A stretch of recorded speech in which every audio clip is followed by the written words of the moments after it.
We don't think that the Allergan board has managed this process well. Valeant and we have made a very full offer for the company. That doesn't mean they have to sell at that price, but they've been unwilling to engage. Valeant has said they're prepared to raise their offer. There have been some suggestions in the press that offer increase could be a material increase, but they've asked for engagement with the company. With due diligence, there might be an opportunity for them to pay even more. We think there's also been talk in the press of activists and some other potential interest in the company. We think it's time for the company to explore alternatives. I mean, remember, this stock was a $116 stock before the bid, before we announced the bid in April. Today it's a $190 stock.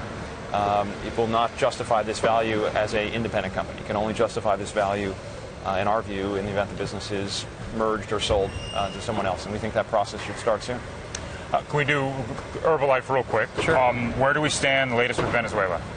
Actually, I think the most significant development for the quarter may be Venezuela. I mean, you see companies like Colgate writing off their entire operation. The exchange rate in Venezuela is 103 to 1.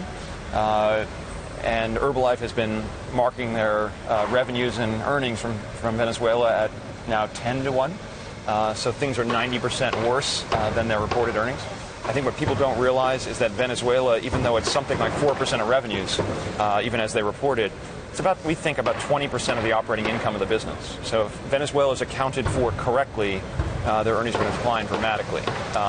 We think we'll see what they do, but we think it'd be astonished if Pricewaterhouse allows them to continue to account for their revenue and earnings from Venezuela at a 10 to 1 exchange rate when the market is really 103 to 1. Even the official market today is 50 to 1. Supposedly they're paying their distributors based on a 50 to 1 royalty exchange rate. How can they be booking their revenues at 10 to 1?